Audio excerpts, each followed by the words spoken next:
नमस्कार मित्रों, मैं डॉक्टर कपिल सैनी एक बार फिर एक नया केस आपके सामने लेकर आया हूं और इन केसेस के माध्यम से हमारा ये रहता है कि आप लोगों को आयुर्वेद पे ज़्यादा से ज़्यादा विश्वास बढ़े, आप लोग ज़्यादा से ज़्यादा आयुर्वेदा ट्रीटमेंट लें।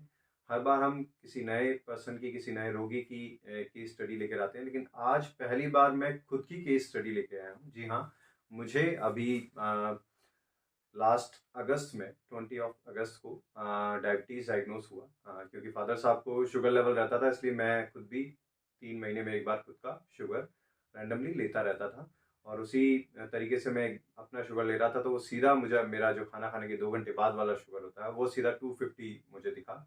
अगले नेक्स्ट दिन मैंने अपना फास्टिंग लिया तो वो 190 था। इट मीन्स काफ़ी हाई शुगर मुझे जा रहा था। तो आयुर्वेदा ट्रीटमेंट से हमने उसे कंट्रोल किया और 5 दिन के बाद मेरा जो फास्टिंग और PP2 आवर्स है वो दोनों बिल्कुल नॉर्मल हो गया। लेकिन केवल कंट्रोल करना इम्पॉर्टेंट नहीं है, सबसे इम्पॉर्टेंट चीज़ है कि इसके पीछे जब आप इतनी यंग एज में आपको डायबिटीज़ हो जाता है, तो मैंने अपने पेशेंट्स में भी देखा है कि वो काफ़ी डिप्रेस हो जाते हैं।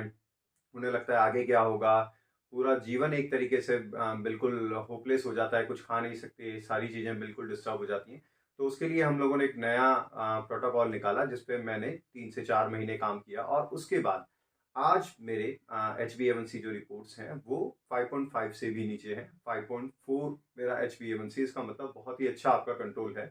और इसके साथ मैं बताना चाहूँगा कि डाइटरी जो परहेज जनरली होते हैं कि हम मीठा नहीं खा सकते हैं, हम कुछ और चीज़ें नहीं खा सकते, हम पार्टीज़ में नहीं जा सकते हैं, वो सारी चीज़ें आज मैं एन्जॉय कर रहा हूँ। तो आप भी वो सब कर सकते हैं और इसके लिए आयुर्वेदा में क्या बताया गया है, किस तरीके से मैंने ये किया, तो वो थोड़ा आप समझेंगे तो आप अपने शुगर को थोड़ा कंट्रोल कर पाएँगे।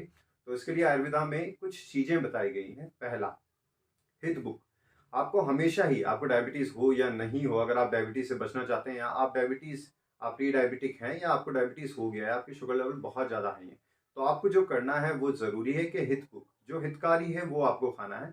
जो भी कफ प्रधान चीज़ें हैं जिनमें कार्बोहाइड्रेट बहुत ज़्यादा होता है, जैसे आलू, अरबी सब्जियों में और फ्रूट्स में आप देखेंगे तो केला, इन सब चीज़ों को आपको इन जनरल भी नहीं लेना है। और अगर लेना हो तो आप कैसे लेंगे? आप इनको बिल्कुल थोड़ा-सा लेंगे। देखिए, जो भी चीज़ आप खाते हैं, जो आपके शुगर को बढ़ा रही है, उसमें सबसे इम्पोर्टेंट चीज़ रह रही है कि वो आप कितना खाते हैं। अगर आप उसे 1 चम्मच खा रहे हैं, तो आपका शुगर नहीं बढ़ा पाएगी। लेकिन अगर आप उसे 100 ग्राम खा रहे हैं, 100 ग्राम से ज़्यादा खा रहे हैं, तो उसका जो ग्लाइसेमिक लोड है, वो आपकी बॉडी में बढ़ेगा और वो आपका शुगर बहुत ज़्यादा बढ़ाएगा। इसके अलावा दूसरी चीज़ क्या बताई गई है, मिथ बुक।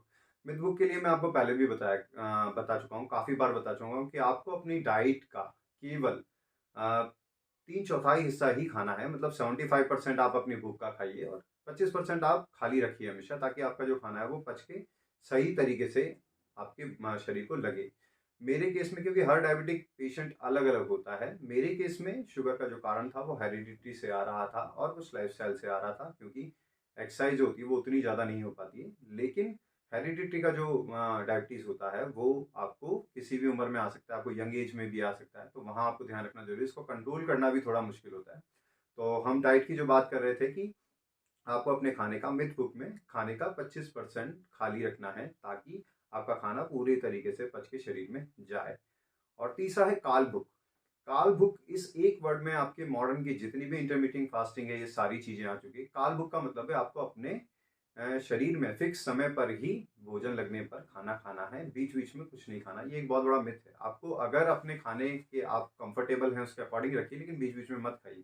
जैसे आपको दिन में 4 बार खाना पसंद है, तो आप सुबह नाश्ता ले सकते हैं, दिन में आप अपना लंच ले सकते हैं, टी टाइम में आप अपना स्नैक ले सकते हैं और डिनर ले सकते हैं। इसके अलावा आप कुछ मत खाइए, क्योंकि इसके अलावा भी अगर आप खाएँगे तो जो आपका खाना पूरा पचा नहीं है, वो आपके शरीर में आम का निर्माण करेगा, जो श्रोतावरोध करेगा और श्रोतावरोध ही आपके शरीर में सभी बीमारियों का कारण है। चाहे वो डायबिटीज़ हो, चाहे वो हार्ट की डिज़ीज़ हो, चाहे वो ब्लड प्रेशर हो, चाहे वो कोलेस्ट्रॉल बढ़ रहा है आपका, चाहे वो कैंसर हो। जी हाँ, ये जो डाइटरी प्रोटोकॉल अभी हम आपसे और डिटेल में डिस्कस करेंगे आने वाली वीडियो में, ये एक डाइटरी प्रोटोकॉल बहुत सारी डिज़ीज़ को रिवर्स करता है। कुछ दिनों पहले मैंने अपने ब्रदर का जो वीडियो डाला था, वो डाइटरी प्रोटोकॉल और ये डाइटरी प्रोटोकॉल सेम है। सेम डाइट से हमने उनका ब्लड प्रेशर रिवर्स किया है, सेम डाइट से हमने मेरा शुगर रिवर्स किया है, मेरे फादर का शुगर रिवर्स किया है और इसी डाइट से हमने काफ़ी लोगों का फैटी लिवर रिवर्स किया है, कोलेस्ट्रॉल जो हाई था वो रिवर्स किया है और ये आपको करीबन 80% चांस होते हैं कि इस डाइट प्रोटोकॉल को अगर आप फॉलो करेंगे तो आपको कैंसर के चांस